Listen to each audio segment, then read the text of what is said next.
सभी को जय जिनेन्द्र। आवाज आ रही जय जिनेन्द्र। चलिए शुरू करते हैं, मंगलाचरण करेंगे। नमो हरिहंताणं नमो सिद्धाणं नमो आयुर्याणं नमो वज्रायाणं नमो सर्वसाहुणम्।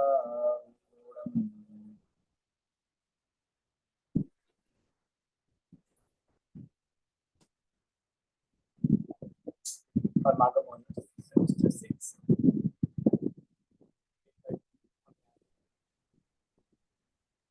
मोहन जी, आपकी आवाज कम आ रही। हमारी पेपर 2 हम यहाँ पर नए चक्र का विषय देख रहे हैं। अब ठीक आ रही है? अभी कम कम आ रहे हैं, अभी भी कम आ रही है? हाँ।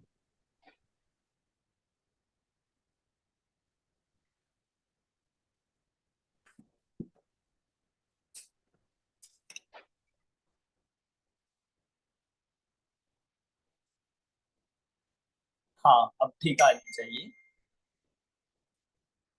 नए चक्र गाइड हम विषय यहाँ पर देख रहे हैं, नए चक्र का विषय पढ़ रहे हैं। आप पीडीएफ खोल दीजिए अजय जी। नए चक्र का विषय नयों का स्वरूप, और उसमें भी अध्यात्म के नयों का स्वरूप यहाँ पर हम पिछली 2 क्लासेस से देख रहे हैं। नए किसे कहते हैं, नयों की क्या उपयोगिता है, हम नए ज्ञान क्यों प्राप्त करें, मोक्ष मार्ग में नयों को समझना क्यों उपयोगी है, और लौकिक में भी, जीवन में भी हम नयों का उपयोग किस किस प्रकार से करते हैं पर हम उसको जानते नहीं हैं। वैसे कुछ विषय यहाँ पर आ रहे हैं। निश्चय और व्यवहार दोनों नए, इन दोनों का स्वरूप बताया जा रहा है। और उसमें भी निश्चय और व्यवहार दोनों नयों में कौन सत्यार्थ है कौन असत्यार्थ है, दोनों में क्या संबंध है, दोनों एक दूसरे के विरोधी है या पूरक है। जब व्यवहार में असत्यार्थ है तो उसका कथन क्यों किया जाता है, व्यवहार में निश्चय का प्रतिपादन कैसे करता है, इत्यादि ये सब विषय यहाँ पर हमारे चल रहे हैं। तो हमने जहाँ तक देखा था, आप खोल लीजिए पेज।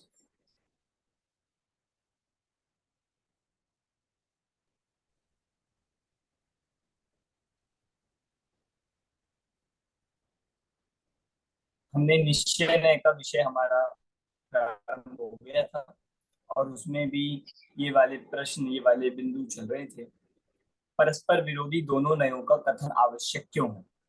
इससे ऊपर वाला जो अपना प्रकरण था उसमें ये बताया था कि दोनों, उनका विरोधी रूप बताया गया, और फिर उस विरोधी, दोनों विरोधी होने पे उनका कथन क्यों करते हैं, एक दूसरे के पूरक कैसे हैं। हमने यद्यपि इस बात को समझ लिया था, हम रीडिंग कर रहे थे, तो हम उसको कंटिन्यू करते हैं। जहाँ पर जो बात समझने के लिए आएगी वहाँ हम रुकेंगे, और आप में से भी अगर कोई बात आपको समझ में नहीं आती है तो आप पूछ सकते हैं। चलिए शुरू करेंगे। रीडिंग आप में से कौन करेगा? हाँ अजय जी आप करिए, चलिए शुरू करिए। यहीं से चालू करना है। परस्पर विरोधी दोनों नयों का कथन आवश्यक एक क्यों। बार एक बार नेक्स्ट पेज और आप दिखाइए मुझे। सर यहाँ से करना है, व्यवहार ने भेद प्रभेद। व्यवहार ने भेद प्रभेद। हाँ ये हमारा हो गए थे दोनों पेज। भेद प्रभेद का विषय स्टार्ट होना है। ये निश्चय व्यवहार का विरोधी रूप, ये ना। नहीं, भेद प्रभेद वाला विषय आगे आएगा इसके में। ये, हाँ आगे चलिए।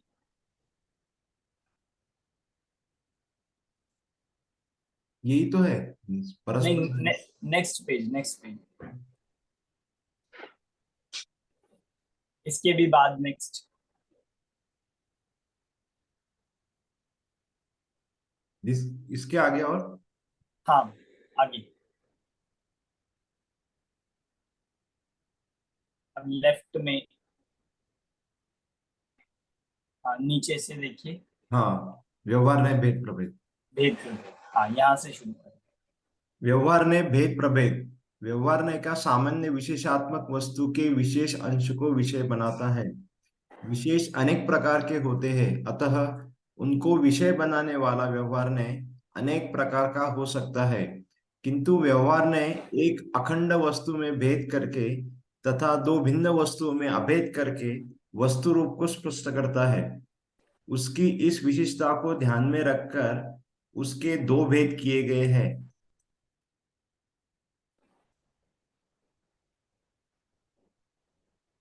एक असद्भुत व्यवहार ने, नंबर 2 सद्भुत व्यवहार ने। असद्भुत और सद्भुत दोनों व्यवहार ने भी दो दो प्रकार के होते हैं। उपचरित असद्भुत व्यवहार ने, अनुपचरित असद्भुत व्यवहार ने, उपचरित सद्भुत व्यवहार ने, अनुपचरित सद्भुत व्यवहार ने। इस प्रकार व्यवहार ने चार प्रकार का हो गया। इनमें से उपचरित सद्भुत व्यवहार ने को अशुद्ध सद्भुत व्यवहार ने और अनुपचरित सद्भुत व्यवहार ने को शुद्ध सद्भुत व्यवहार ने भी कहा जाता है। व्यवहार ने के चारों भेदों को निम्न चार द्वारा समझाया जा सकता है। व्यवहार ने के दो ये हो गया, असद्भुत व्यवहार ने, सद्भुत व्यवहार ने। असद्भुत व्यवहार ने की भी दो डिवीजन है, उपचरित असद्भुत व्यवहार ने, अनुपचरित असद्भुत व्यवहार ने। और सद्भुत व्यवहार ने के डिवीजन है उपचरित सद्भुत व्यवहार ने या अशुद्ध सद्भुत व्यवहार ने, और दूसरा है अनुपचरित सद्भुत व्यवहार ने या शुद्ध सद्भुत व्यवहार ने। उक्त भेदों में हम देखते हैं कि उपचार शब्द का उपयोग असद्भुत व्यवहारने के साथ साथ सद्भुत व्यवहारने के साथ भी किया गया है। इसी के आधार पर सद्भुत व्यवहारने के उपचरित सद्भुत व्यवहारने और अनुपचरित सद्भुत व्यवहारने ऐसे दो भेद किए गए हैं। तथापि वास्तविक उपचार तो सद्भुत व्यवहारने में ही होता है, क्योंकि इसमें गुण भेदादि भेद उपचरित नहीं है, वास्तविक है।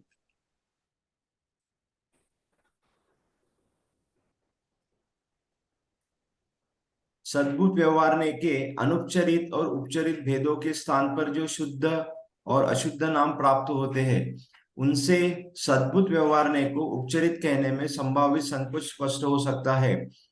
सद्भुत व्यवहार ने भेद का उत्पादक है और असद्भुत व्यवहार ने उपचार का उत्पादक है।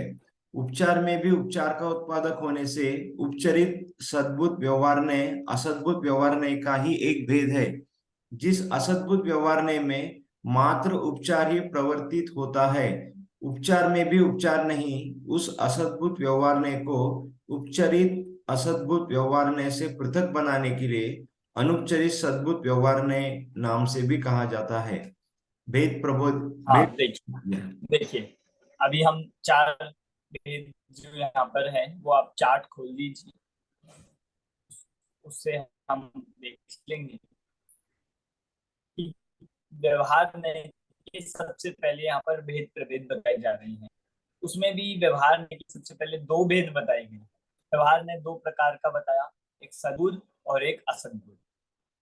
जो चार्ट है आप उससे समझ सकते हो, सद्बुद्ध और असद्बुद्ध दो प्रकार का व्यवहार ने होता है, जिसमें पहला असद्बुद्ध लिया, दूसरा सद्बुद्ध लिया। असद्बुद्ध मतलब यहाँ पर ये कह रहे हैं कि जो उपचार को बताता है, उपचार मतलब जो आत्मा में नहीं है, ऐसी वस्तुओं को बताने वाला ये होता है असद्बुद्ध व्यवहार में। उनको अगर हम कहेंगे आत्मा का, आत्मा में शरीर मेरा है, घर मेरा है, मकान मेरा है, दुकान मेरी है, परिवार मेरा है, ये सब जो आते हैं ये असद्बुद्ध व्यवहारने में आते हैं, जो उपचार है। दूसरा व्यवहारने का भेद है सद्बुद्ध व्यवहारने। सद्बुद्ध मतलब है कि जो है तो, जो आत्मा में है तो, पर जो कैसे है, जो भेद करने वाला है। कि व्यवहार ने के जो दो दो कार्य बताए थे, उन दो कार्यों पे ही बेस है ये दो भेद। एक व्यवहार ने का कार्य था कि भिन्न दो वस्तुओं को जोड़ना, एक बताना, ये काम है सद्बुद्ध व्यवहार का। और दूसरा व्यवहार का क्या काम था कि एक अभिन्न वस्तु अभेद में, में एक अभेद वस्तु में भेद करना, भेद। टुकड़े करना, तो ये काम है सद्बुद्ध का। तो इसीलिए ये दो भेद यहाँ पर व्यवहार ने के इससे बन गए हैं। तो आप इसको बिल्कुल ध्यान रखिएगा क्योंकि जब भी हम सुनते हैं प्रवचन में या कहीं पर पढ़ते हैं तो हम कंफ्यूज हो जाते हैं कि सद्बुद्ध क्या है या सद्बुद्ध क्या है। तो इनका बेस यही है कि जो दो वस्तुओं को जो अलग अलग दो वस्तुओं को एक कर दे, ऐसे बताए, ऐसा कथन करे, वो होता है असद्बुद्ध व्यवहार। और जो एक वस्तु में भेद करे उसके गुणों से, उसकी पर्यायों से, वो होता है सद्बुद्ध व्यवहार। एक उपचार को दिखाता है तो एक भेद करके दिखाता है। फिर अब इसके बाद इनके दो दो भेद हो रहे हैं, असद्बुद्ध के भी दो भेद और सद्बुद्ध के भी दो भेद। असद्बुद्ध के दो भेद में आए उपचरित असद्बुद्ध व्यवहार में, सबसे पहले नंबर का। और असद्बुद्ध का दूसरा भेद अनुपचरित असद्बुद्ध व्यवहार में। इसी प्रकार सद्बुद्ध व्यवहार में के भी दो भेद, उपचरित सद्बुद्ध व्यवहार में और अनुपचरित सद्बुद्ध व्यवहार में, जिनको दूसरे नाम में ये कहा जाता है अशुद्ध व्यवहार में, अशुद्ध अशुद्ध सद्बुद्ध व्यवहार में, और अनुपचरित को कहते हैं शुद्ध सद्बुद्ध व्यवहार में।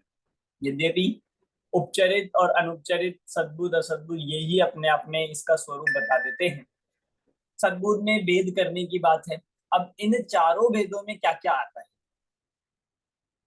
कौन सा नया उपचरित, कौन से वाक्य उपचरित असद्बुद्ध व्यवहार में जाते हैं, कौन से अनुपचरित में जाते हैं, ये अब हम यहाँ पर देखेंगे आगे। समझ आ गए, चार भेद याद हो जाएंगे सबको।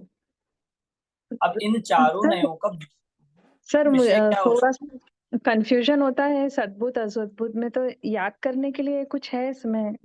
याद करने के लिए मैंने पहले एक बताया हुआ है, एक हिंट और मैं बता देता हूँ। देखो, जब भी कोई कथन किया जाए, आप उस कथन में ये लगा के देखिए कि जिस वस्तु की बात हो रही है वो आत्मा में है या आत्मा के बाहर। दोबारा से, वो आत्मा में है या आत्मा के बाहर। आत्मा से बाहर होगी तो वो निश्चित रूप से असद्बुद्ध व्यवहार में के किसी एक भेद में जाएगी। आत्मा के बाहर होनी चाहिए बस। और यदि वो चीज आत्मा में है, हम उसको आत्मा में कह रहे हैं, तो वो जाएगी सद्बुद्ध व्यवहार में। ये मेन इनमें देखने का एक हिंट है। जैसे मैं एग्जांपल देता हूँ, मैंने ये कहा कि ये वस्त्र मेरे है, ये कपड़े मेरे हैं, ये शर्ट मेरी है, कुर्ता मेरा है, ऐसा कहता हूँ। तो अब इस हिंट को आप लगा के देखोगे तो ये कौन से नए के कथन का वाक्य कहलाएगा? असद्बुद्ध। असद्बुद्ध, बिल्कुल सही है। अब शरीर से लेकर वस्त्र, धन, घर, मकान, दुकान, परिवार, सब सब आत्मा के बाहर है, तो ये सब असद्बुद्ध व्यवहार में चला। सर तो ऐसे याद ठीक है, रखने के कर्म लिए। मेरे, अब जी। कर्म आत्मा के हैं या मैंने कर्म बांधे या मैं कर्म को भोगता हूँ, ये किस में जाएगा? सद्बुद्ध में नहीं, नहीं। ये भी असद्बुद्ध में ही हाँ, जाएगा, असद्बुद्ध में। क्योंकि राइट। कर्म भी आत्मा के बाहर है ना, आत्मा में थोड़ी है। हाँ जी, करेक्ट। जितने ऐसे कथन है, मतलब जब आप सोचिए, जब द्रव्य कर्मी आ गए तो नौ कर्म तो बाहर है ही है, और बाह्य परिग्रह तो है ही। मतलब जितने 99% हम जितने प्रयोग करते हैं सब असद्बुद्ध व्यवहार का प्रयोग करते हैं। मेरा घर, मेरी दुकान, मेरा ये, मेरा वो, सब किनके लिए कह रहे हैं हम असद्बुद्ध व्यवहार करने का कहते हैं। अब सद्बुद्ध में कैसा आएगा वाक्य, किस तरह के आएंगे? सद्बुद्ध में इस तरह से आएंगे कि यदि हम कहते हैं कि मेरे गुण या मेरे राग, मतलब मुझ में राग द्वेष है, या मैंने राग किए, या आत्मा ने राग किए, आत्मा राग द्वेष करता है, आत्मा में ज्ञान दर्शन गुण है, ये जितने कथन है, आत्मा ज्ञान दर्शन वाला है, आत्मा उपयोग वाला है, ये सब भी व्यवहार में है। क्यों? क्योंकि भेद हो रहा है। और कौन से व्यवहार में जाएगा? सद्बुद्ध। सद्बुद्ध या सद्बुद्ध? सद्बुद्ध। सद्बुद्ध। ये सद्बुद्ध में जाएगा, क्योंकि ये सब आत्मा में विद्यमान है, सब आत्मा में इनकी सत्ता है, तो इसलिए इसको सद्बुद्ध व्यवहार में लेते हैं। तो ये आपको याद करने के लिए हिंट मैंने बता दिया है। समझ आ गए सभी को? अब तो नहीं भूलेंगी। नहीं सर। सर ऐसे भी चलिए याद अब रह यहाँ सकते। पे भी आगे। हेलो हाँ जी, जैसे असद्भुत है तो अशुद्ध अ से ऐसे थोड़े इनिशियली, बाद में तो फिर प्रैक्टिस से हो जाएगा वो, क्योंकि बहुत कंफ्यूजन होता है शुरू में, नया टॉपिक है तो। नहीं, असद्भुत में अशुद्ध नहीं है ना, सद्भुत में है अशुद्ध तो। अच्छा, अशुद्ध और ठीक है। शुद्ध, ये दोनों भेद ही सद्बुद नय के हैं। ठीक है। ठीक है। अब मतलब ये हिंट आप याद रखिए, आपको दुनिया में कोई भी वाक्य, जिनवानी का कोई भी वाक्य हो, आप 1 सेकंड में उसको अप्लाई करके बता सकते हो कि सद्बुद में जाएगा या सद्बुद। अभी तो ये सद्बुद असद्बुद का आपको बताया है, फिर आगे अभी मैं आपको उपचरित और अनुपचरित के लिए भी एक याद करने के लिए हिंट बताऊँ। जब हमने पढ़ा था इसको, जब हम इसको पढ़े थे, तब इस तरह से हमने इस चीज को सीखा था। और ये 1 मिनट में मतलब इससे बस मतलब वो वाक्य पता लग जाता है, और आपको सोचना नहीं पड़ता भेद की, उसके भेद की परिभाषा स्वरूप नहीं विचार करना पड़ता, 1 मिनट में आप उसको लगा सकते हैं। अब हम पढ़ते हैं नाम की सार्थकता। आगे आगे पढ़ना है। हाँ जी।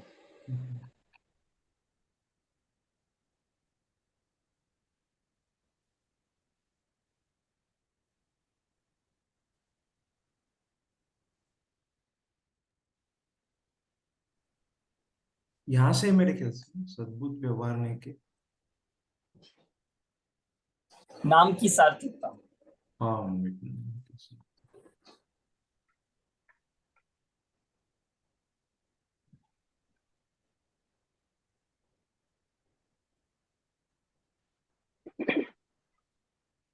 लेफ्ट में, लेफ्ट पेज।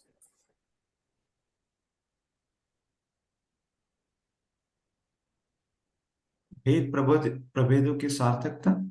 यहाँ से हाँ जब जी, हाँ जी, हाँ यही ये, है। हाँ भेद प्रभेदों की एक मिनट, सार्थकता। भेद प्रभेदों की सार्थकता विश्व की संरचना और स्वयंचलित पूर्ण व्यवस्थित व्यवस्था समझाने के लिए व्यवहार ने के उक्त भेद प्रभेद सार्थक भी है, आवश्यक भी है। क्योंकि विश्व अनंतानंत द्रव्यों का समूह है। अनंतानंत द्रव्य उसकी इकाइयां है। प्रत्येक इकाई अर्थात प्रत्येक द्रव्य सर्वप्रभुता संपन्न, अपने में परिपूर्ण है, अखंड है, पूर्ण स्वतंत्र है। यद्यपि प्रत्येक द्रव्य में अनेक प्रदेश हो सकते हैं, पर वह उनसे खंडित नहीं होता। इसी प्रकार प्रत्येक द्रव्य में अनंत शक्तियां और उनकी अनंतानंत अवस्थाएं भी होती है, पर उन शक्तियों और अवस्थाओं के कारण द्रव्य की अखंडता खंडित नहीं होती, प्रभु संपन्नता प्रभावित नहीं होती। क्योंकि प्रत्येक द्रव्य की अखंडता और प्रभु संपन्नता तभी प्रभावित होती है जब कोई अन्य द्रव्य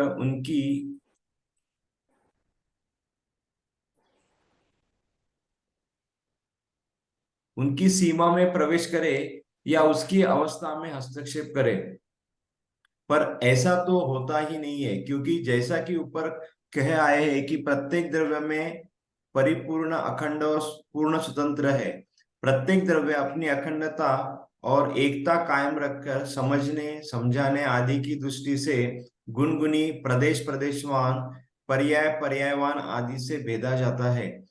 समझने समझाने की दृष्टि से एक द्रव्य की मर्यादा के भीतर किए गए गुण भेदाधिक भेद अतद्भाव रूप होते हैं, और दो द्रव्यों के बीच जो विभाजन रेखा होती है वह अत्यंता भाव स्वरूप होती है।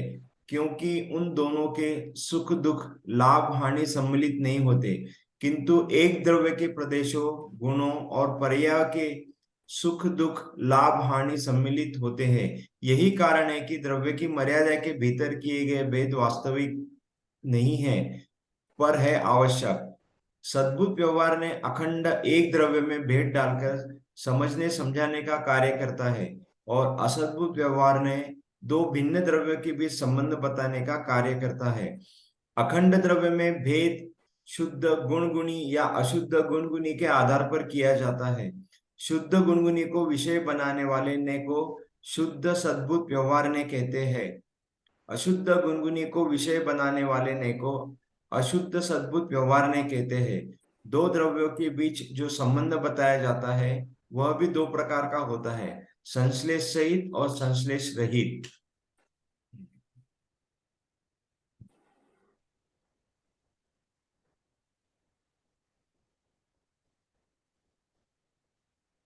बढ़िया।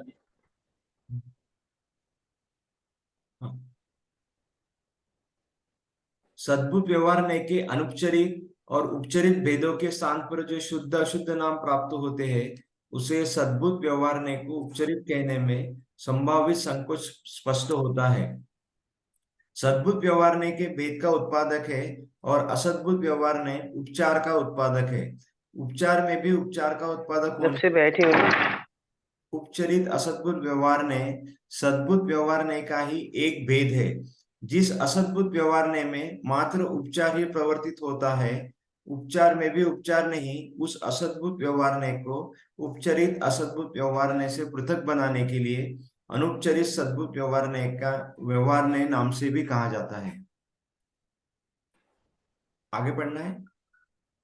अब पेज नंबर थोड़ा आगे पीछे हो रहे थे।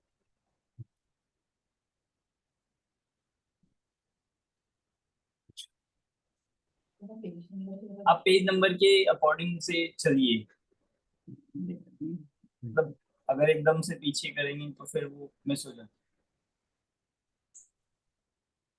देखिए, आप थोड़ा जूम आउट करिए, पेज 17 हो गया अपना, जूम आउट करिए थोड़ा।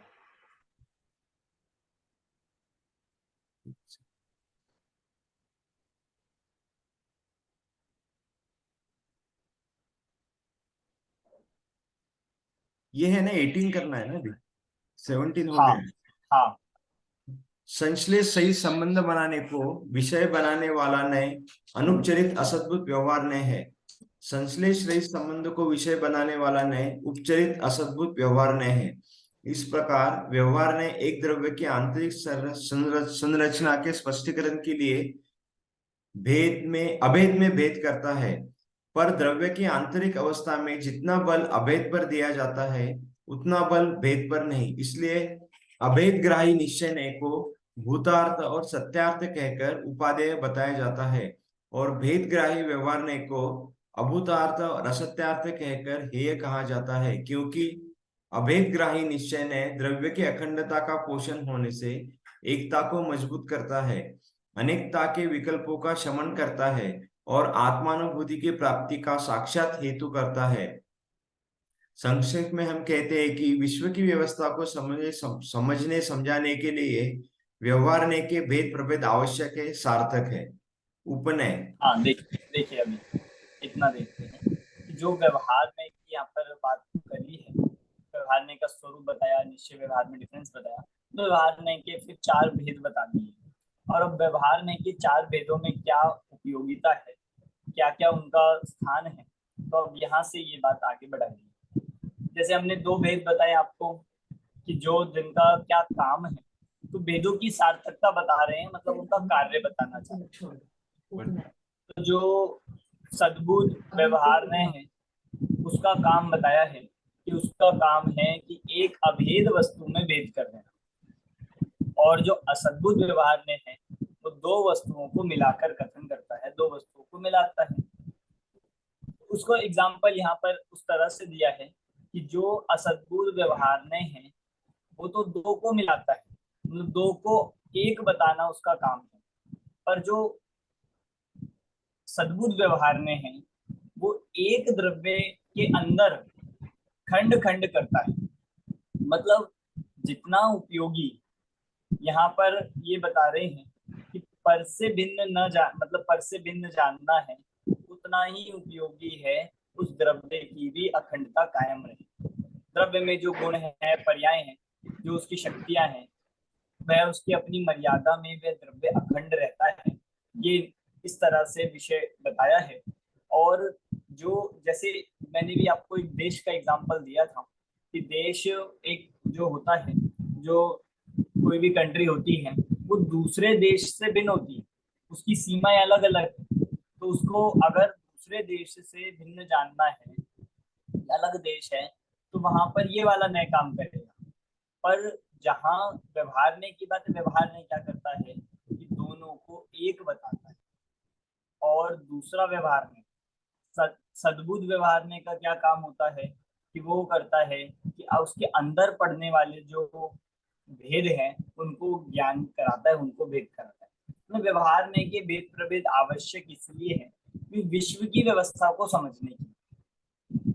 अगर व्यवहार में ना हो तो सब कहा जाएगा कि भाई सब एक है, पर ये जो भेद करने वाला व्यवहार ने है, ये सबके अलग अलग क्वालिटी होने से भेद बताता है।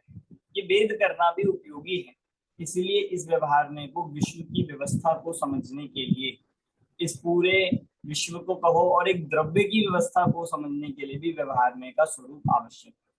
मतलब अंत में फिर ये बात कही यहाँ पर कि आत्मानुभूति के लिए व्यवहार ने है, क्योंकि वह व्यवहार में अभेदग्राही है, मतलब पर से अभेदग्राही है, और निश्चय ने स्व में अभेदग्राही है, स्व को ही ग्रहण करता है और स्व में भी टुकड़े टुकड़े नहीं करता, एक खंड आत्मा को ग्रहण करता है।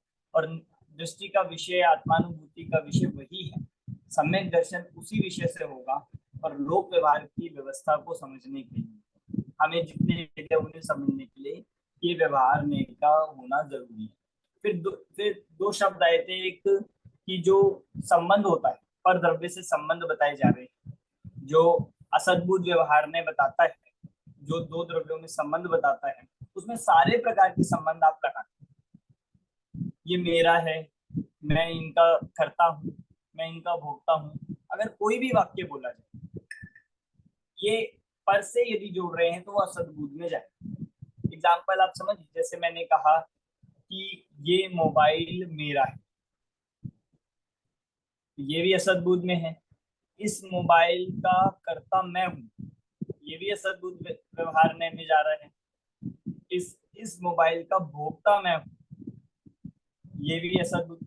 मतलब पर द्रव्य से जब बात चल रही है तो कोई भी संबंध हो, किसी भी प्रकार का संबंध पर से स्थापित किया जाए, एकत्व, ममत्व, कर्तृत्व, भोक्तृत्व, अन्य कोई भी, वो सब संबंध किसमें जाएंगे?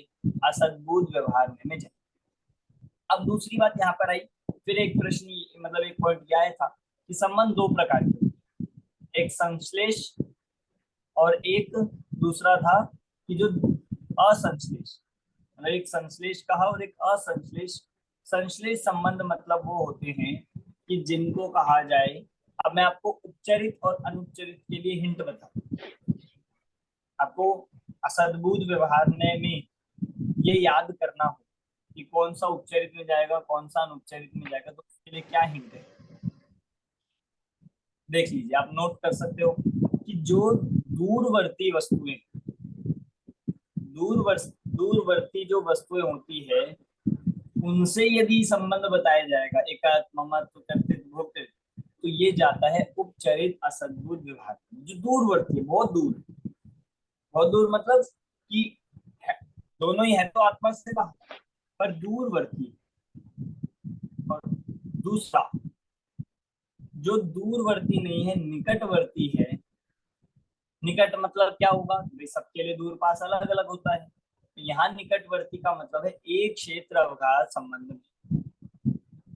इसको कहते हैं संश्लेष संबंध। जो संश्लेष संबंध के रूप में है, या कहेंगे हम, मतलब इजी भाषा में आपको याद करना हो तो जो निकटवर्ती है, निकटवर्ती वस्तुओं से आत्मा का संबंध यदि बताया जाएगा तो वो जाएगा कौन से न्याय में? वो जाएगा अनुपचरित असद्बुद्ध व्यवहार।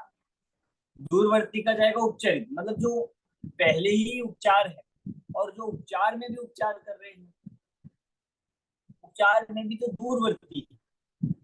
जैसे होता है ना, एक होते हैं रिश्तेदार और एक होते हैं दूर के रिश्तेदार।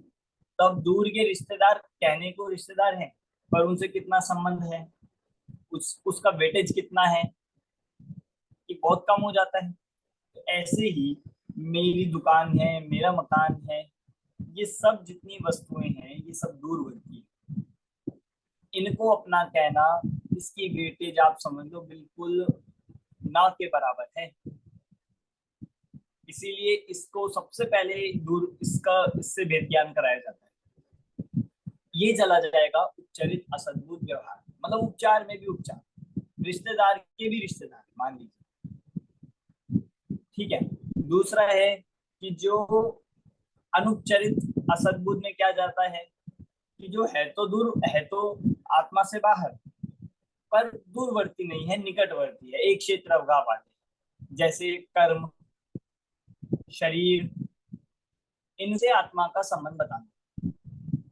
शरीर का करता हूँ, मैं देखभाल करता हूँ, मैं शरीर को चलाता हूँ, आत्मा शरीर से सुखी दुखी होता है। ये सारे जितने भी बताए जाते हैं, ये सब अनुपचरित असद्भुत व्यवहार में समझ आया है ये।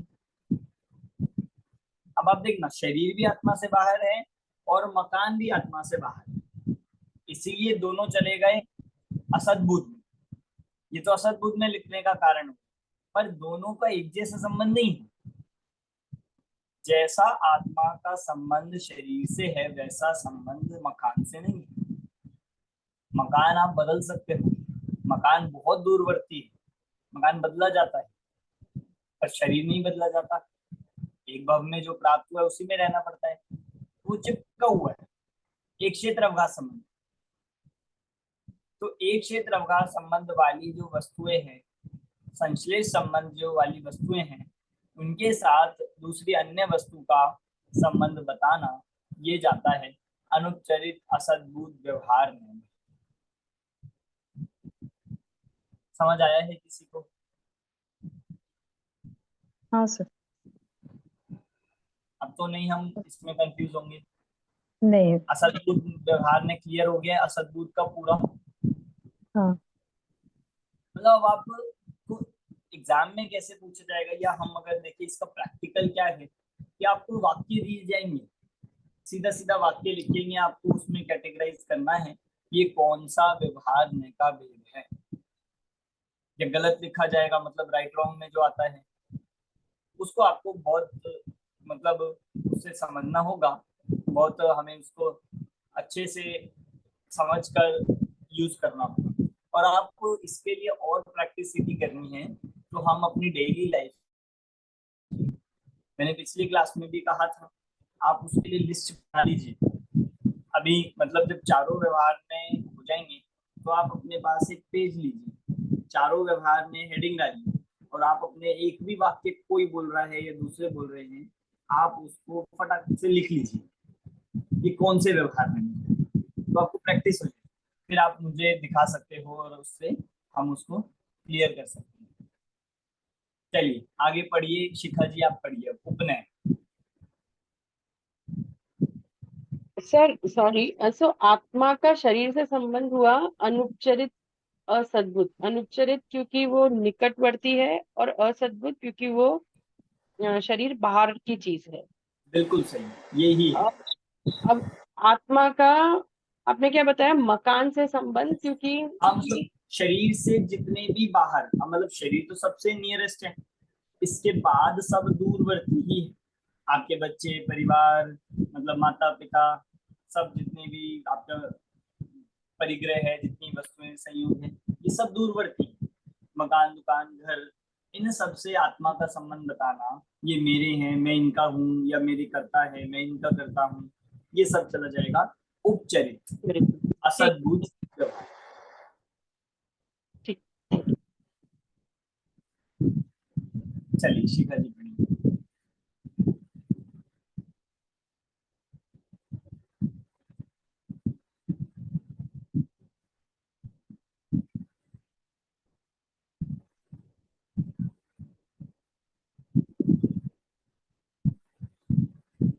आपकी आवाज नहीं आ रही है।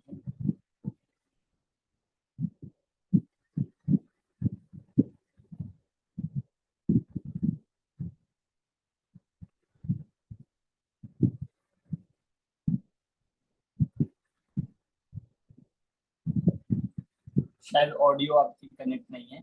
चलिए कोई और पढ़िए इतने। सर सर, मैं सर पढ़ूं? मैं पढ़ूं?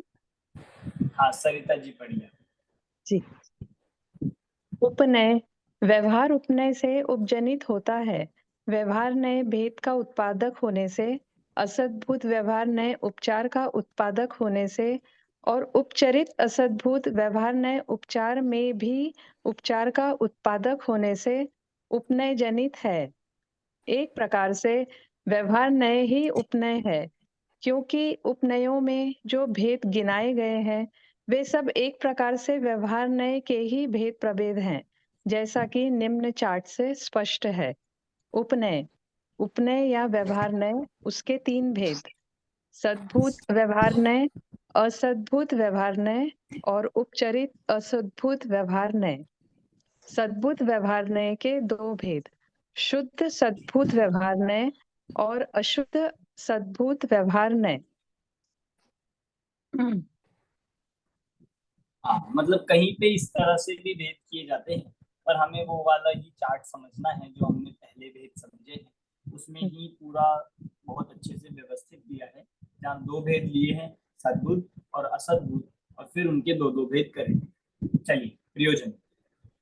प्रयोजन: व्यवहार में अटकने, भटकने और उलझने से बचने के लिए व्यवहार नय का स्वरूप जानना अनिवार्य है।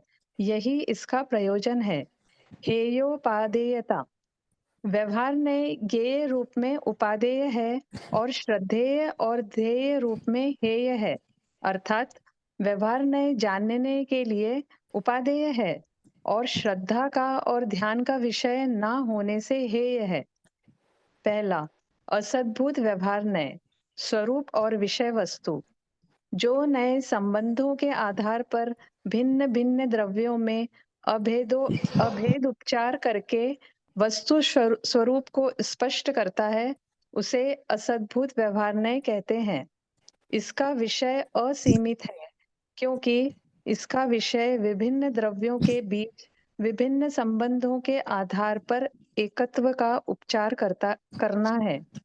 एक तो द्रव्य अनंतानंत हैं और उनमें जिन संबंधों के आधार पर एकत्व या कर्तृत्व आदि का उपचार किया जाता है, वे संबंध भी अनेक प्रकार के होते हैं। जैसे कि वे संबंध एक ही जाति के हैं या भिन्न भिन्न जाति के। जो संबंध स्थापित किया जाता है वह निकटवर्ती संश्लेष सहित है या दूरवर्ती संश्लेष रहित, ज्ञाता ज्ञेय है या स्वस्वामी आदि अनेक विकल्प खड़े होते हैं। इन सभी बातों को ध्यान में रखकर द्रव्य गुण पर्याय के आधार पर इन उपचारों को निम्न 9 भागों में विभाजित किया जाता है। एक द्रव्य में दूसरे द्रव्य का उपचार, एक पर्याय में दूसरी पर्याय का उपचार, एक गुण में दूसरे गुण का उपचार, द्रव्य में गुण का उपचार, द्रव्य में पर्याय का उपचार, गुण में द्रव्य का उपचार, गुण में पर्याय का उपचार, पर्याय में द्रव्य का उपचार और पर्याय में गुण का उपचार। इस प्रकार सजाति, विजाति और उभय के भेद से द्रव्यों का वर्गीकरण भी 3 प्रकार से किया जाता है। उक्त तीनों द्रव्यों में विभिन्न संबंधों के आधार पर उक्त 9 प्रकार का उपचार करना ही असद्भुत व्यवहार नय का विषय है। वस्तुतः भिन्न द्रव्यों में अभेद वस्तुगत नहीं है, किंतु नए संबंधों के आधार पर से एकत्व जोड़ता है। जैसे शरीर को अपना मानना, माता पिता मकान आदि को अपना कहना, यह मेरे माता पिता है, यह मेरा मकान है आदि। इस प्रकार आत्मा का पर से एकत्व इस नय का विषय है। संक्षेप में हाँ, कौन से नए की बात चल रही है यहाँ पर, बताइए कोई। असद्भुत व्यवहार, सब असद्भुत व्यवहार नहीं की बात। चलिए कंटिन्यू।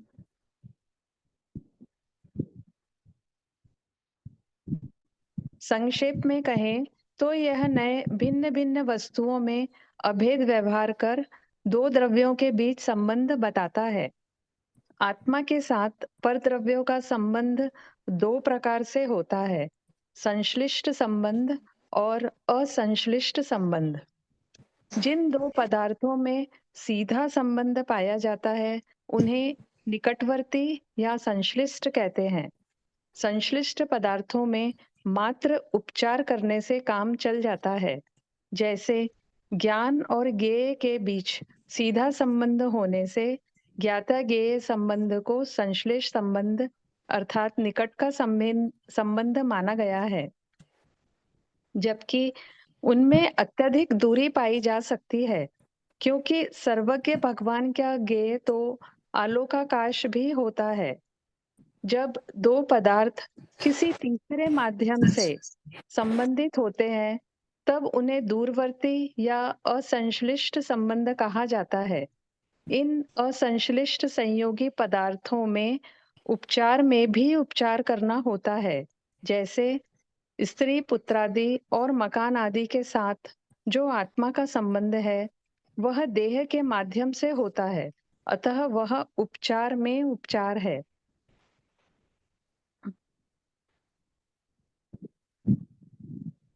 इस प्रकार यह नए आत्मा का पर पदार्थों के साथ कैसा, सर ये तो हो गया है ना? नहीं, हाँ, नहीं, ओके। जी, इस प्रकार यह नए आत्मा का पर पदार्थों के साथ कैसा संबंध है यह बताता है। वर्तमान योग के सभी कथन इस नए के अंतर्गत आते हैं, जैसे तीर्थंकर आदिनाथ की पत्नी आदि का उल्लेख, उनकी 500 धनुष की काया का कथन इसी नए के विषय है। नाम की सार्थकता, दो द्रव्य। देखिए, अब यहाँ पर ये अगर देखें हम पूरा असद्भुत व्यवहारने की बात चल रही है, बहुत ही डिटेल में बात बताई जा रही है। हमने सारा असद्भुत व्यवहारने को समझ ही लिया है कि जितना भी दो द्रव्यों से संबंध बताने का काम है वो सब असद्भुत व्यवहारने का है। और यहाँ पर अनेक प्रकार के विभिन्न प्रकार के संबंधों की बात की जा सकती है। मेरे हैं, मैं उनका हूँ, यहाँ तक कि एकत्व ममत्व कर्तृत्व भोक्तृत्व स्वस्वामी ये तो है ही। यहाँ तक पर पदार्थों से ये क्या एक संबंध भी जब जोड़ा जाता है, मैंने उन्हें जाना, आत्मा ने उसे जाना, आत्मा उनको जानता है, ये क्या एक संबंध भी, क्योंकि पर द्रव्यों से जोड़ रहे हैं, तो पर द्रव्यों से जोड़ने के कारण वो भी असद्भुत में जाता है। तो क्वेश्चन ये होता है कि असद्भुत में अब जानने वाला संबंध किस में जाएगा, संश्लेष में या असंश्लेष में? यहाँ पे थोड़ा सा ये एक्सेप्शन है। संबंध के लिए ये एक्सेप्शन आप सब ध्यान रखना कि चाहे वस्तु दूर हो चाहे वस्तु पास हो। यदि मैं कहता हूँ मैंने मोबाइल जाना या मैंने इन्हें जाना, ये सर्वज्ञ भगवान ने 3 लोगों को जाना, तो जानने वाला जो संबंध है ये क्या एक संबंध है, ये अनुपचरित असद्भुत व्यवहार में ही जाता है। चाहे वस्तु दूर हो चाहे वस्तु पास हो, यहाँ वो नहीं देखा जा रहा, यहाँ देखा जाएगा ये ज्ञायकपना कहाँ है, क्योंकि ये ज्ञायकपना आत्मा के पास ही है, आत्मा से संश्लेष है।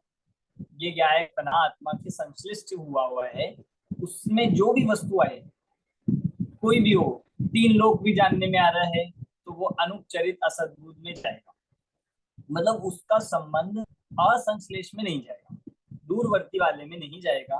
वह कथन दूरवर्ती वाला जो उपचरित वाला है उसमें ये ही सब मकान दुकान आदि इनमें एकत्व ममत्व भोक्तृत्व कर्तृत्व स्वामित्व ये सब संबंध ही जाएंगे, ये ज्ञायक संबंध उसमें नहीं लगा। सर लेकिन ये ज्ञान का विषय है तो सद्भुत में नहीं जाएगा क्या फिर? नहीं, यही समझिए ज्ञान का विषय है क्योंकि सद्भुत में इसलिए नहीं जाएगा। और यहाँ पर ये आप देखो क्योंकि ज्ञान की बात चल रही है तो ज्ञान में भी यहाँ आत्मा में वो वस्तु नहीं आती है। सद्भुत में हमने उन्हीं को लिया है जो आत्मा में है। हमने कहा मैंने घर जाना, मैंने ये मोबाइल जाना, मैंने ये पुस्तक जानी, मैंने पुस्तक को पढ़ा, तो ये सब भिन्नवर्ती वस्तुओं को ही तो बता रहे हैं। बस इतना है, उनको अपना नहीं मानकर उनको जाना, इतना बता रहे। तो यहाँ भी एक तरह से तो पर वस्तुओं से ही संबंध जोड़ रहे हैं। यहाँ पर आत्मा में भेद नहीं करें। जब हम ये कहेंगे कि आत्मा में ज्ञान है, आत्मा में ज्ञान गुण है, ये सद्बुद्ध में चल रहा है, क्योंकि यहाँ पर हमने किसी अन्य वस्तु की बात नहीं करी। यहाँ पर कोई आप कोई सेकंड वस्तु नहीं है, पर जब भी असद्बुद होगा तो वहां पे दो वस्तु होंगी, दो वस्तु होंगे, दो पदार्थ होंगे, दो जीव होंगे या दो द्रव्य होंगे, ये सब होते हैं असद्बुद में। पर आत्मा में ज्ञान गुण है, आत्मा में दर्शन गुण है, यहाँ दो द्रव्य नहीं है, एक ही द्रव्य है। ये भी एक याद करने के लिए एक मतलब हिंट है। आप ये देखो बात किसकी है, दो द्रव्यों की कि एक की? अगर दो की है तो पहले ही उसको असद्बुद में कर दो। अब दो में भी अब आप देखो, जैसे यहाँ पे कह रहे हैं प्रथमान युग के कितने भी जितने कथन है वो सब असद्बुद में जाते हैं। तीर्थंकर आदिनाथ की दो पत्नी थी, दो चीज हो गई, एक पत्नी और तीर्थंकर आदिनाथ। ये कथन किस न्याय में जाना चाहिए? असद्भुत। असद्बुद, बिल्कुल सही। इतनी काया थी, इतना राज्य था, इतने वैभव था, इतनी संपत्ति थी, ये ऐसा था, सब जितने कथन है, इस वर्ण की काया थी, इतनी ऊंची काया थी, इतनी आयु थी, ये सब जितने विषय हैं या तो शरीर से संबंधित है या बाह्य पुण्य के उदय से वैभव से संबंधित। उनके ये माता थी, उनके ये पिता थे, उनके ये भाई थे। आप समझना, पूरा प्रथमान युग असद्भुत व्यवहार ने के वाक्यों से भरा पड़ा है। ये उसकी उपयोगिता है। अगर आप असद्भुत व्यवहार ने को हटा दोगे, यदि आप असद्भुत व्यवहार ने को नहीं मानोगे, पूरे प्रथमान युग से हमें हाथ धोना पड़ेगा। पूरा प्रथमान युग ही सिद्ध नहीं होगा, सब बात झूठ सिद्ध हो जाएगी। पर झूठ नहीं है व्यवहार, झूठ नहीं है उपचार है, ये बात हमें ख्याल में रहनी चाहिए। ठीक है, चले आगे पढ़िए। सर, नाम पढ़ूं? की सार्थकता। जी। नाम की सार्थकता। दो द्रव्य कभी भी अपृथक नहीं हो सकते। संयोग आदि देखकर उनके बीच जो अपृथकता बताई जाती है वह आरोपित होती है, वस्तुतः नहीं। अतः भिन्न भिन्न वस्तुओं में एकता रूप असत्य आरोप करने के कारण यह नए असद्भुत कहलाता है। भिन्न द्रव्यों में संबंध जोड़ने के कारण व्यवहार है और अंश का कथन करने के कारण नए है। इस प्रकार इसका असद्भुत व्यवहार नए नाम सार्थक है। प्रयोजन। देखिए यहाँ पर इसमें तीन तीन शब्द आए हैं, असद्भुत, व्यवहार और नए। तीनों पदों की वो बता दीजिए उपयोगिता, तीनों पद की जो सार्थकता बताई। क्या है तीनों की सार्थकता? भाई असद्भुत क्यों लिया? क्योंकि यहाँ पर उपचार कराया जा रहा है, यहाँ पर दो द्रव्यों में उपचार कराना। और व्यवहार क्यों लिया? क्योंकि दो द्रव्यों में संबंध बता रहे हैं। व्यवहार से, व्यवहार का काम ही ये है दो द्रव्यों में संबंध बताना। और नए लिया क्योंकि एक अंश को बताना। चलिए प्रयोजन पढ़िए आगे। प्रयोजन प्रयोजन इसके ऊपर प्रयोजन। हाँ, दो भिन्न द्रव्यों के बीच संबंध बताने वाला यह नए दुनिया की मान्यता का प्रतिनिधित्व करने वाला है। यह नए लौकिक वचन व्यवहार के लिए उपयोगी है, जैसे स्व घर पर घर, स्व स्त्री पर स्त्री का भेद मात्र लौकिक ही नहीं है, अपितु इसका धार्मिक आधार भी है, नैतिक आधार भी है। अतः धार्मिक और नैतिक जीवन के लिए पर पदार्थों में भी अपने पराये का भेद डालना इस नए का प्रयोजन है। साथ ही साथ आत्मा का पर पदार्थों के साथ किस प्रकार का संबंध हो सकता है यह जानकर भेद विज्ञान की सिद्धि का मार्ग प्रशस्त करना भी इस नए का प्रयोजन है। हेय उपादेयता। इस नए का विषय जानने के लिए एवं लौकिक वचन व्यवहार के लिए उपयोगी होने से उपादेय है, पर उपचार के सहारे आत्मा की विभक्ता को भंजित करने के कारण हेय है, अर्थात आत्मा की पर से एकता स्थापित करने के कारण हेय है, क्योंकि पर से एकता दुख का कारण है।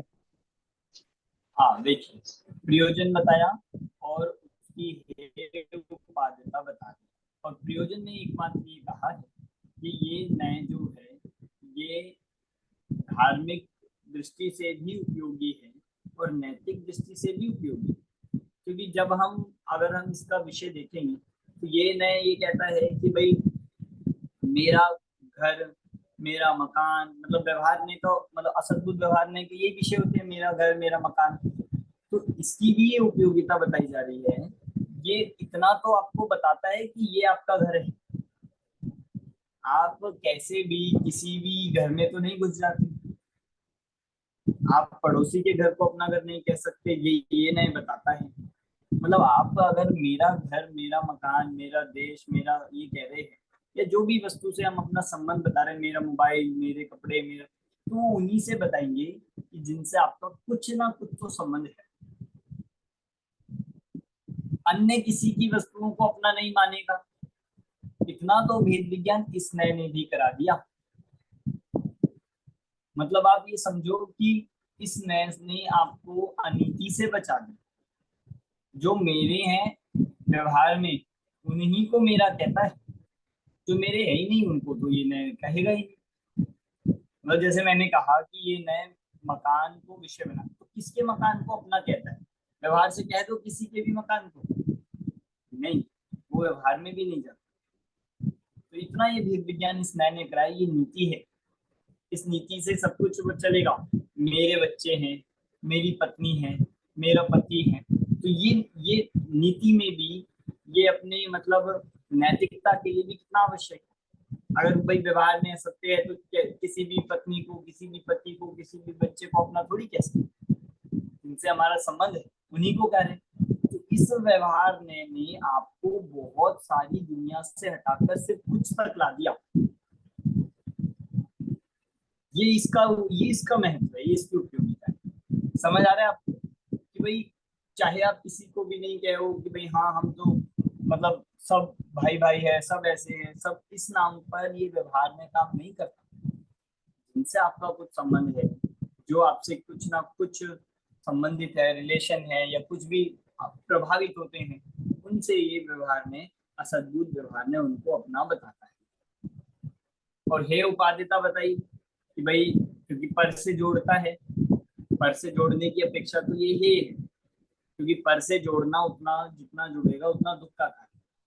परंतु लोक व्यवहार चलाने के लिए, ये व्यवहार नैतिकता के लिए, व्यवहार के लिए, ये सब क्या है, इन सब के लिए ये व्यवहार में उपयोगी उपादेय।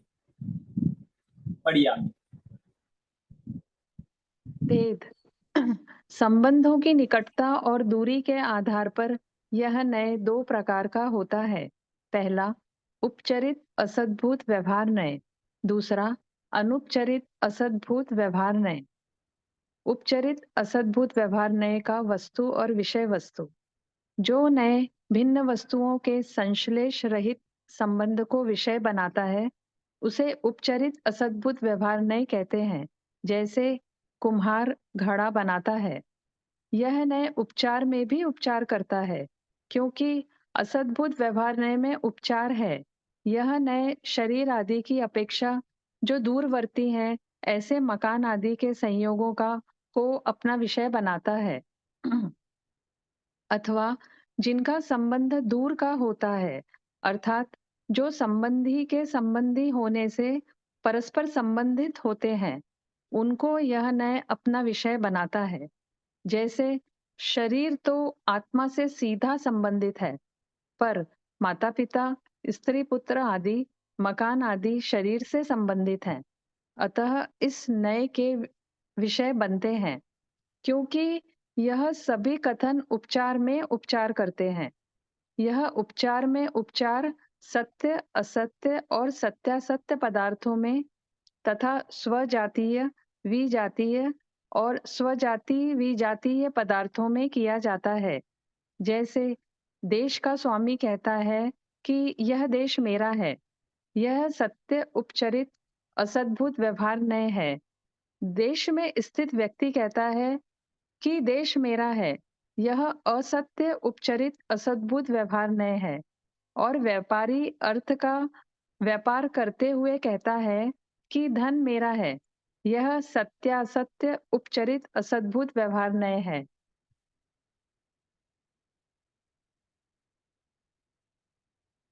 माँ पिता, स्त्री पुत्र आदि, मकान आदि एवं नगर आदि को अपना कहने का व्यवहार इसी नय के आधार पर होता है।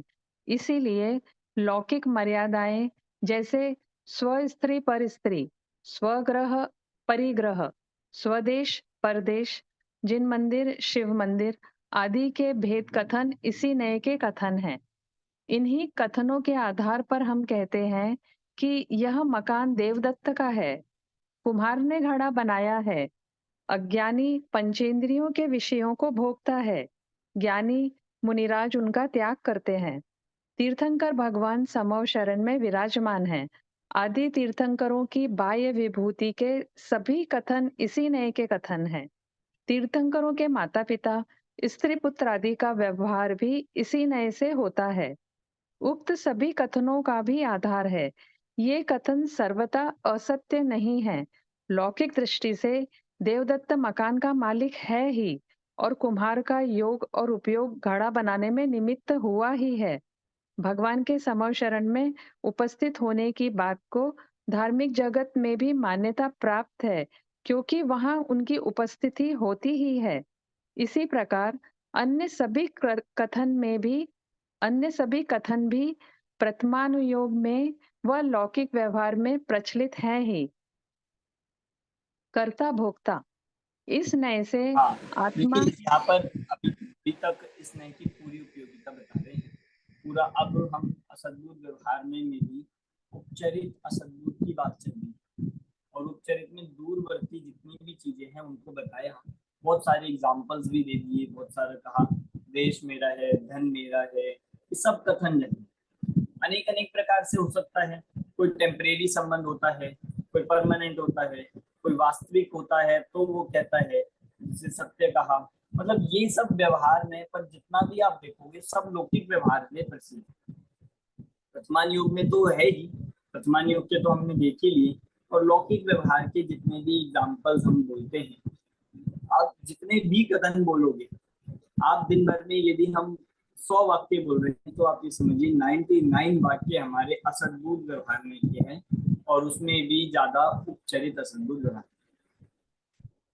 मैं शरीर हूँ ये कम बोलते हैं, पर ये बाकी शरीर से संबंधित अन्य माता पिता पुत्र पुत्री ये सब जो है ये उपचरित असद्भुत व्यवहार में का विषय है।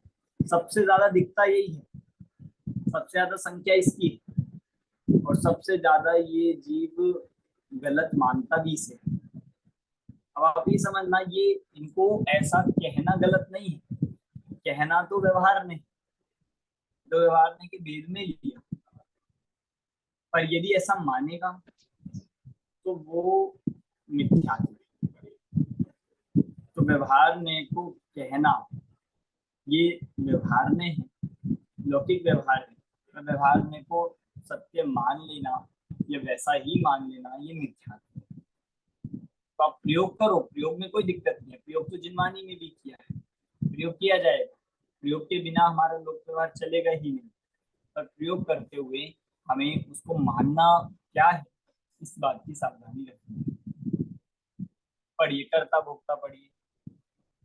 कर्ता भोक्ता, इस नय से आत्मा पुण्य पाप के उदय में मिलने वाले संयोगों का कर्ता भोक्ता है, अथवा जीव पंचेंद्रियों के इष्ट अनिष्ट विषयों से उत्पन्न सुख दुख का भोक्ता है। जैसे जीव घट पट रथ आदि का करता है। अच्छा, जीव घट पट रथ आदि का करता है। नाम की सार्थकता, दो द्रव्यों की एकता वस्तुतः न होकर आरोपित होती है, अतः असद्भुत असद्भुत है। उपचार में उपचार करने के कारण संबंध है।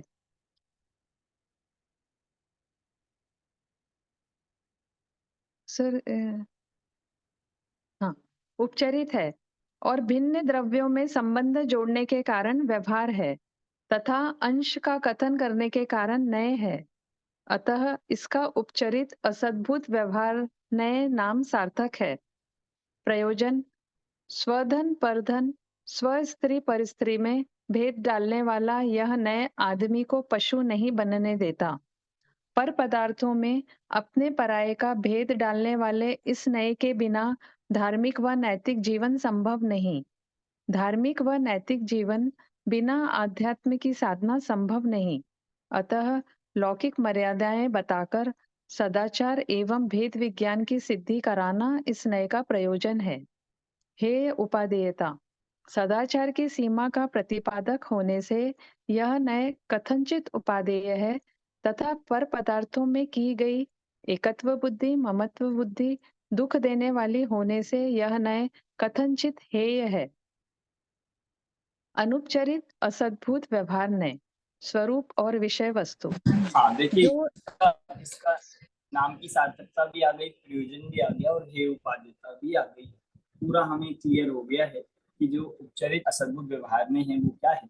अब यहाँ पर अगला नए आ रहा है अनुपचरित असद्भुत व्यवहार। उपचरित का पूरा समझ लिया है, अब अनुपचरित असद्भुत व्यवहार में इसका स्वरूप आएगा, इसके नाम की सार्थकता आएगी, हे उपादेयता आएगी और प्रयोजन आएगा। सर, कोई प्रश्न है उपचरित असद्भुत व्यवहार में किसी को? भैया आवाज आ रही है?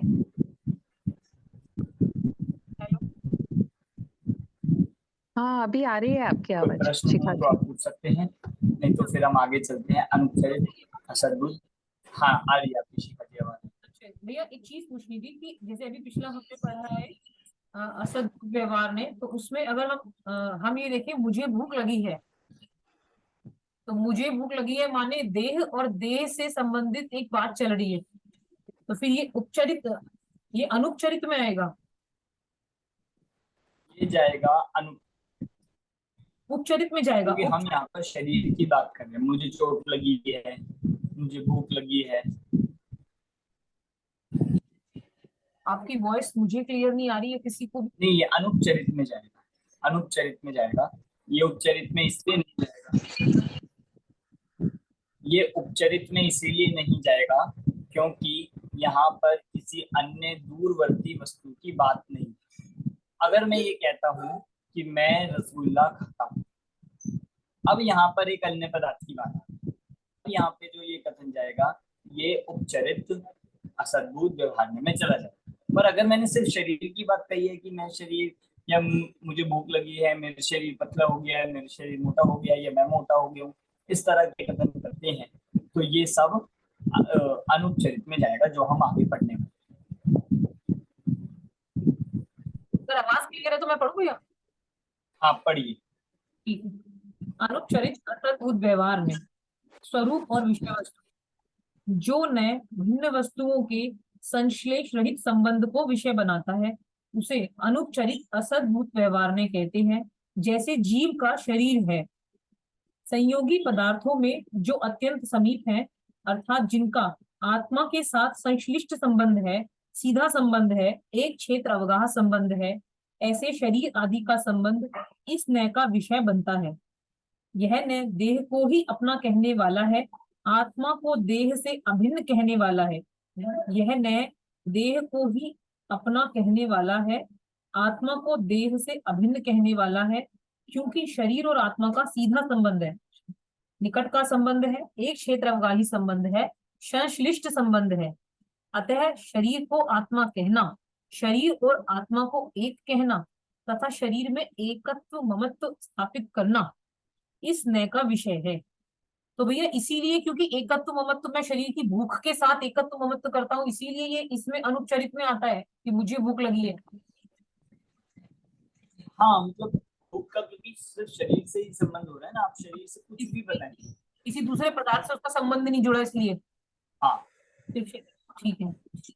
10 प्राणों से जीवे सो जीव, देह वाला जीव, मूर्तिक जीव, द्रव्य कर्मों व शरीर आदि 9 कर्मों का कर्ता जीव, ये सभी कथन इस नय के हैं। तीर्थंकर आदिनाथ 500 धनुष की कंचन वर्णी काया वाले थे। आदि देह के गुणों के आधार पर की गई स्तुति एवं वे सर्वज्ञ थे, आदि कथन इसी नय के हैं। त्रस्त स्थावर जीवों के मारने पर हिंसा का ना होना और उनके त्याग रूप अहिंसाणु व्रत महाव्रत भी इसी नय के कथन है, क्योंकि उनमें मात्र उपचार किया गया है। यह उपचार 9 प्रकार से किया गया है, किया जा सकता है। द्रव्य में द्रव्य का, गुण में गुण का, पर्याय में पर्याय का, द्रव्य में गुण और पर्याय का, गुण में द्रव्य और पर्याय का, और पर्याय में द्रव्य और गुण का। जैसे पौद्गलिक काया में जो एकेंद्री आदि के शरीर बनते हैं, इन्हें जो जीव कहता है, वह विजातीय द्रव्य में विजातीय द्रव्य का आरोपण करने वाला अनुपचरित असद्भुत व्यवहार न है। ये चीज तो नहीं समझ में आई, एक बार आप एक्सप्लेन करेंगे सर? देखिए यहाँ पर ये कहना चाह रहे हैं कि जब दो द्रव्यों का उपचार कर रहे हैं तो वो अनेक प्रकार से हो सकता है। जैसे मैंने कहा द्रव्य से द्रव्य का कि मेरा मोबाइल है, यहाँ एक द्रव्य का दूसरे द्रव्य से कर दिया। फिर द्रव्य से गुण का भी हो सकता है, मैं काला हूँ, मैं गोरा हूँ, ये हो गया द्रव्य से, मतलब आत्म द्रव्य से उद्गल के गुण का। मैं पतला हूँ, मोटा हूँ इत्यादि ऐसा करेंगे तो पर्यायों का हो जाएगा, मतलब द्रव्य में गुण का, द्रव्य में पर्याय का, द्रव्य से द्रव्य का। ऐसे गुण में द्रव्य का, गुण में पर्याय का, या गुण में गुण का, अन्य गुण का। इस तरह से 9 प्रकार द्रव्य गुण पर्याय का पर द्रव्य पर में, मतलब दो अलग अलग में उनमें ऐसा संबंध बताया जा सकता है। सजातीय विजातीय का मतलब होता है कि उसी जाति का, मतलब एक जीव का भी अगर आप दूसरे जीव से संबंध बता रहे हो तो भी सजातीय होते हैं। अगर वो संश्लिष्ट संबंध में है तो वो उपचरित में आएगा, मतलब अनुपचरित में आएगा, और अगर वो असंश्लिष्ट संबंध में दूरवर्ती है तो वो उपचरित में चला जाएगा। सजातीय विजातीय मतलब एक ही जाति, मतलब जीव को जीव से जोड़ना और अजीब को अजीब से बताना, इस तरह से भी, क्योंकि सिर्फ ये नए आत्मा पे नहीं लगेगा, अन्य पे भी लगेगा। इस तरह आगे, रात्रि में भोजन नहीं करना, मांस मदिरा का सेवन नहीं करना, आलू आदि जमीकंत नहीं खाना, क्योंकि इनमें अनंत जीव हैं, इनको खाने से अनंत जीवों की मृत्यु हो जाएगी, यह सब इसी नय के कथन है। त्रस्त स्थावर जीवों की हिंसा के त्याग रूप अणुव्रत आदि गृहस्थ धर्म एवं महाव्रत आदि मुनि धर्म के प्रतिपादक चरणानी योग का मूल आधार, अरे यह न ही है, मूल आधार यह न ही है। तो भैया पहले वाला प्रथमानुयोग का आधार बताया था उपचरित असद्भुत, और अनुपचरित को चरणानुयोग का आधार बताया। अजय जी ये पेज गलत हो गया, लेफ्ट साइड पे नहीं ठीक है, अब यही आ रहा है, अब यही है। कर्ता भोक्ता है। हाँ जी हाँ जी, ये नेक्स्ट करता होता है। ठीक है, तो हाँ यही बताना चाह रहे हैं, क्योंकि जितनी भी हिंसा अहिंसा, जितना भी संयम व्रत आदि सब शरीर से संबंधित। अगर आप शरीर से संबंध नहीं बताओगे, यदि या इस व्यवहार में को नहीं मानोगे, तो फिर सारे चरणानुयोग पे प्रश्न उठेगा, चरणानुयोग नहीं सिद्ध होगा। मतलब जब आप ये कहोगे कि मैं जीवों की रक्षा करता हूँ या जीवों की हिंसा करता हूँ, तो फिर जब आप का व्यवहार ने असत्य मान लोगे, पूरा सर्वथा उसको झूठा मान लोगे, तो हिंसा का वो ही नहीं बैठेगा। रात्रि भोजन नहीं करना, या फिर पानी छान कर पीना, जीवों की रक्षा करना, जमीकंद आदि नहीं खाना, ये सब शरीर से तो संबंधित हुआ, और शरीर से संबंधित होने से कि यहाँ पर इस नय में ये जाता है अनुपचरित असद्भुत व्यवहार। कर्ता भोक्ता, इस नय से ही जीव द्रव्य कर्मों का कर्ता और उसके फलस्वरूप सुख दुख का भोक्ता है। इसीलिए मनुष्य आदि पर्यायों का कर्ता भोक्ता भी इसी नय से कहा जाता है।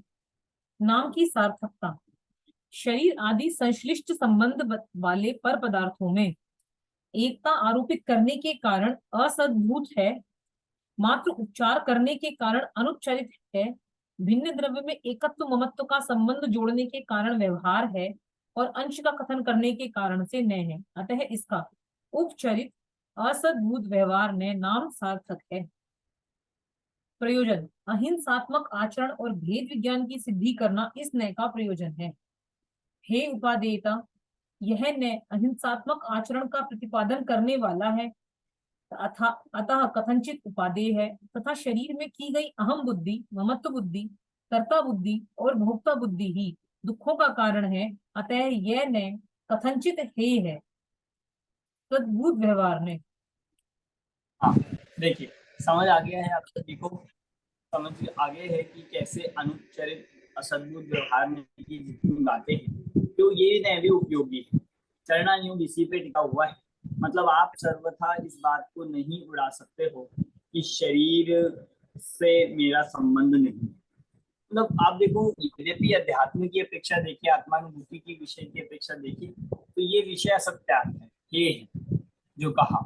परंतु जो जितना भी शरीर से संबंधित व्यवहार है वो आपको चलाने के लिए इस नय का प्रयोग करना ही होगा, आप करते ही हो। आप एक बार, मतलब एक दिन आप इसका प्रयोग करके देखो। आप कोशिश, आप ये देखो, मैं दिन भर में कोई भी असद्भुत व्यवहार ने का वाक्य नहीं बोलूंगा। हो सकता है, हो सकता है कि मैं ऐसा नहीं बोलूं। पूरे दिन अगर हम कोशिश करें कि हम असद्भुत व्यवहार करने का कोई वाक्य नहीं बोलेंगे, कोई वाक्य नहीं चलेगा। आप एक मिनट नहीं रह सकते। मैं कहूंगा आपने इतना भी बोल दिया ना कि मैं नहीं बोलूंगा, ये भी व्यवहार में चला गया। क्यों? क्योंकि बोलना काम व्यवहार में है, नास्ति से हो या अस्ति से हो। आप कहोगे नहीं, मैं निश्चय न के कथन ही बोलूंगा, अपने आप में ये वाक्य ही असद्भुत व्यवहार में का है। अब आप देख लो कितना ज्यादा, मतलब इससे हम जुड़े हुए हैं। लोक व्यवहार को चलाने के लिए, वचन व्यवहार को चलाने के लिए कितना जरूरी है। समझ आ रहा है आप सभी को? तो इस तरह से ये असद्भुत व्यवहार में यद्यपि दूरवर्ती है, आत्मा से बाहर है, ऐसी वस्तुओं से संबंध जोड़ता है, परंतु लोक व्यवहार में इसकी उपयोगिता है, इसकी आवश्यकता है। मोक्ष मार्ग में भी इसकी जो उपयोगिता बताई जा रही है, गई है, उतनी समझनी चाहिए। पर इसको सर्वथा ना तो हमें हे मानना है, ना ही सर्वथा उपादेय मानना। हमें विवक्षा ध्यान आनी चाहिए, कौन से बात की कितनी वेटेज है। जैसे हमने रिश्तेदार की बात कही है, तो आपके बहुत सारे रिश्तेदार होंगे, अलग अलग तरह के रिश्तेदार होते हैं, पर हर रिश्तेदार का एक अपना महत्व होता है। जैसा संबंध, मतलब दादा तो इसके लिए ऐसा बताते थे कि जैसे आप, एक होता है कि भाई जो पत्नी का भाई साला होता है, एक वो होता है, और फिर होता है एक साले का भी साला है, तो वो भी रिश्तेदार।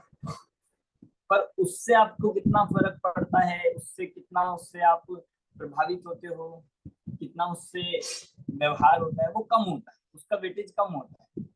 पर जो अपना डायरेक्ट रिलेशन है, जिससे डायरेक्ट है, उससे अलग होता है। तो ये ऐसा ही बताने वाला है कि भाई ये व्यवहार में, जो असद्भुत व्यवहार में है, हमें हर व्यवहार में के कथन की वेटेज, कथन का वजन समझ में आना चाहिए। हम सबको एक जैसा नहीं मान सकते, सबको एक जैसा उड़ा भी नहीं सकते, सबका एक जैसा अभाव भी नहीं कर सकते। और ये पद्धति सिर्फ मुख्य और गौण करने की है। जब जिसका प्रकरण होगा, जब जिसका विषय होगा, तब वो हाईलाइट किया जाएगा और वो उस समय सत्य है। अगर राष्ट्र की बात चल रही है, देश की बात चल रही है, और उस प्रकरण में ये कहा जा रहा है कि ये देश मेरा है, तो आप वहां पर ये नहीं कहिए। आपसे अगर पूछा जाए, आप मान लीजिए कोई पासपोर्ट ऑफिस गए या कोई गवर्नमेंट ऑफिस में गए, आपसे पूछा आप कौन सी कंट्री, आप कहाँ रहते हो, आप कहाँ रहते हो, तो आप ये कहोगे कि शुद्धातम है मेरा नाम, मात्र जानना मेरा काम, मुक्तिपुरी है मेरा नाम, तो चल जाएगा। क्यों? सही तो बात कह रहे हो आप, गलत थोड़ी कह रहे हो। मुक्तिपुरी है अब मेरा धाम, इसमें क्या गलत है? तो सही, क्यों नहीं चलेगा? अब जैसी विवक्षा होती है, जैसा प्रकरण होता है, जिस अनुसार पूछा जाता है, उस विवक्षा से उत्तर दिया जाएगा, और वो उस अपेक्षा से सत्य है। कथन करने में, व्यवहार के वाक्यों को हमें बोलने में नहीं घबराना है। बोला तो जिनवाणी में भी गया, हमें उसको सत्य मानना नहीं, उसको निश्चय के समान उपाधि नहीं मानना। ये समझ में नहीं आता है। हम क्या करते हैं, कुछ एक्सट्रीमिस्ट बनना चाहते हैं। मतलब ऐसे, या तो हम बोलेंगे, या तो हम बिल्कुल बोलेंगे, और बोलेंगे तो हम यही मानेंगे कि नहीं, ऐसा नहीं। व्यवहार का प्रयोग भी किया जाएगा, पर व्यवहार को सत्य नहीं मानेंगे। जहां जैसी अपेक्षा होती है वहां उसको उतना समझना चाहिए। हर वाक्य एक जैसे नहीं होते। आप अपने पुत्र को भी कह रहे हो बेटा, सड़क पे चलते हुए, या फिर नहीं, आप अपने पुत्र को भी कह रहे हो बेटा। आप अपने रिलेटिव्स, उनके बच्चों को भी कह देते हो बेटा, और आप एक सड़क पे चलते हुए बालक को भी कह देते हो बेटा। तीनों को आपने बेटा कहा, तीनों को कहने में, उस वाक्य के वजन में, उसमें वेटेज में, तीनों में अंतर आएगा कि नहीं आएगा? तो उसके प्रति जो स्नेह होगा कहने में, लिखने में, वो सब अंतर आएगा कि नहीं आएगा? आपने एक सड़क पे चलते हुए बच्चे को कहा बेटा, तो क्या आप उसको तो घर नहीं ले जाते उठा के? या उसके साथ तो वो नहीं काम व्यवहार ऐसा करने लगते जैसा आप अपने बेटे के साथ? तो आप कह रहे हो, पर कहते हुए भी आपके दिमाग में ये है कि तीनों का अलग अलग है। आपने सड़क पे चलते हुए किसी बालक को बेटा कहा, और साइड में सुनने वाले व्यक्ति ने कहा कि अच्छा ये आपके बेटे हैं तो ले जाओ इनको, तो हम लेके तो नहीं आते, ना वो ऐसा कहता ना हम लाते हैं, क्योंकि इतना लोक व्यवहार में हम इसका अभ्यास हो चुका है। हमें व्यवहार में को कहाँ कैसा प्रयोग करना है हम उसको उतना ही ग्रहण करते हैं। ऐसे ही मोक्ष मार्ग में भी समझना चाहिए। जब बात चल रही है मैं शरीर हूँ, मैं शरीर का करता हूँ, मैं ऐसा हूँ, मतलब जितना भी कि जितने भी जिनवाणी में कथन है व्यवहार में, कि वर्तमान युग में हो या अन्य हो, मैं जीवों की रक्षा करता हूँ, मैं बचाता हूँ, तो उसको उतना समझना चाहिए। अब जब बात चलती है हिंसा हिंसा की, तब ये कहता है कि आत्मा किसी को बचा सकता नहीं, कभी मार सकता। और जब बात चलती है आत्मा की, तब ये कहता है कि फिर हम कहीं हिंसा नहीं करें, हम अहिंसा नहीं करें। ये मिक्स करता है, निश्चय के वाक्यों के, मतलब निश्चय के प्रकरण में व्यवहार नहीं के वाक्य लगाता है, व्यवहार नहीं के प्रकरण में निश्चय की बात लगाता है, तो कुछ भी समझ में नहीं आता, सब उलझ जाता है। तो ये इसीलिए हमें ये नए चक्र पढ़ाया जा रहा है कि हम शास्त्रों को पढ़ने का पैटर्न समझ जाए, दिमानी को पढ़ने की भाषा समझ जाए, हम इन झगड़ों में ना पड़े, उलझे नहीं, चाहे वो लोक व्यवहार में हो चाहे वो उस कथन की उपयोगिता समझनी चाहिए। क्लियर हो गया है असद्भुत व्यवहार में? कोई डाउट है कि तो अपने से पूछ लीजिए अगर किसी को डाउट है तो ये तो बहुत ही हाँ, एक जो ये शब्द लिखा है संश्लिष्ट, संश्लिष्ट संबंध माने नजदीक का संबंध, और संश्लिष्ट हित माने जो दूर नजदीक का संबंध नहीं है। हाँ जी, मतलब ये तो बहुत संक्षेप में पढ़ाया जा रहा है आपको, मतलब ये एक ट्रेलर है। आपको अगर पूरा नए चक्र मतलब और इसको पढ़ने की जिज्ञासा होती है तो बहुत सारे मतलब हम और भी नए चक्र उपलब्ध है, बहुत सारे हमारे पास इसके लिए सामग्री है। अभय कुमार, पंडित अभय कुमार जी की नए रहस्य पुस्तक भी है, डॉक्टर संजीव जी गोदा जी के उनके भी बहुत व्याख्यान, मतलब वे ही हमें इस विषय को पढ़ाते थे, और बहुत व्याख्यान उनके आपको उनके चैनल पर मिल जाएंगे और आपको डिटेल में समझना है। अपने पास क्योंकि समय का अभाव है तो हम संक्षेप में कर रहे हैं, मतलब पॉइंट टू पॉइंट बात करनी है हमें यहाँ पर पड़ेगी, तो उतना क्लियर होना चाहिए। सर, असद्भुत में संश्लिष्ट का क्या उदाहरण हो सकता है? असद्भुत में संश्लिष्ट का शरीर से, शरीर के है ना सारे, मतलब असंश्लिष्ट या संश्लिष्ट का? जो हमारे ज्ञान से रिलेटेड है, आपने शुरू में बताया था ना कि ज्ञान से रिलेटेड ये जान कहा जाएगा हाँ, कि मैंने पुस्तक को जाना, या आत्मा लोकालोक या सर्वज्ञ भगवान लोकालोक को जानते हैं।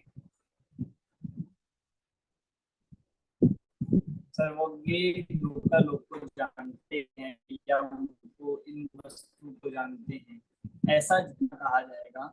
ये सब असद्भुत में असंश्लिष्ट वाले मतलब अनुचरित में चला जाता है। ठीक है, ठीक है, ठीक है। तो अब हम यहाँ पे ही अभी आज की क्लास को हम यहीं पे करेंगे, मतलब असद्भुत तक हमने क्लियर कर लिया। सद्भुत व्यवहार नहीं, क्योंकि एक टॉपिक ही डिफरेंट है। अब हम एंटर रहे आत्मा में, आत्मा के अंदर अब बात चलेगी। आत्मा की सीमा के बाहर अब कोई बात नहीं होगी, ना शरीर दिखाई देगा ना कुछ दिखाई देगा, सिर्फ आत्मा के अंदर क्या क्या है, उसमें कितना डिफरेंस आता है। आत्मा में राग है, द्वेष है, मिथ्यात्व है, ज्ञान है, दर्शन है, इन सब में अब क्या क्या बातें चलेंगी, इनसे कैसे अब नए बदलेंगे, ये भी कहा जाता है। इनका भी बहुत प्रयोग करते हैं जिनवाणी में, इसमें भी हम उलझ जाते हैं। कभी कहते हो आत्मा में राग द्वेष है, कभी कहते नहीं है, कभी कहते आत्मा राग द्वेष करता है, कभी नहीं है। ये कॉन्सेप्ट भी हमारा इस सद्भुत व्यवहार को पढ़ के समझ में आए। यदि आत्मा को उसका कर्ता कह रहे हैं या आत्मा में राग द्वेष होते हैं, ये कह रहे हैं, तो वो कौन से न्याय से हैं, और आत्मा में नहीं है, ये कौन से न्याय से हैं। ये सारी बात इस सद्बुद्ध व्यवहार न्याय में हम अब आगे पढ़ेंगे। अब परसों से, मतलब अब दस्तक्षण का ही, परसों के नेक्स्ट डे से दस्तक्षण पर भी शुरू हो जाएगा। तो अब हम जो अगली कक्षा रहेगी, अगर अब जैसा भी दस्तक्षण में अनुकूलता रही तो उसके बीच में हम लेने का ट्राई करेंगे। अगर समय रहा और बन पाई सब सुविधा तो दस्तक्षण में बीच में ले लेंगे, और नहीं तो फिर अब हमारी दस्तक्षण के बाद एक संडे, मतलब एक सैटरडे हमारा मिस होगा, उसके बाद हमारा अगला सैटरडे आ जाएगा। तो उससे अब हम अपनी नेक्स्ट क्लास रहेगी, बीच में रहेगी तो आपको बता देंगे। तब तक आप अपने इन विषयों को दस्तक्षण दिनों में, इन पर्वों में पढ़ सकते हैं, जितना जितना हम स्वाध्याय करेंगे, और क्योंकि स्वाध्याय करके ही इन पर्वों को मनाने का हमारे पास ये उत्कृष्ट तरीका है, उपाय है, हम स्वाध्याय से और संयम से ही इन पर्वों को मना सकते हैं। तो इस तरह अभी की क्लास हम यहीं पे पूर्ण करेंगे। कोई प्रश्न हो तो आप पूछ लीजिए।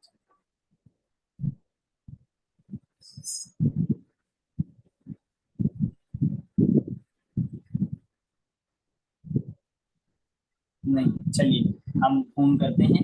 आपको कोई बाद में आता है प्रश्न तो आप ग्रुप पर या पर्सनली पूछ सकते हैं। सभी को जय जय हिंद। जय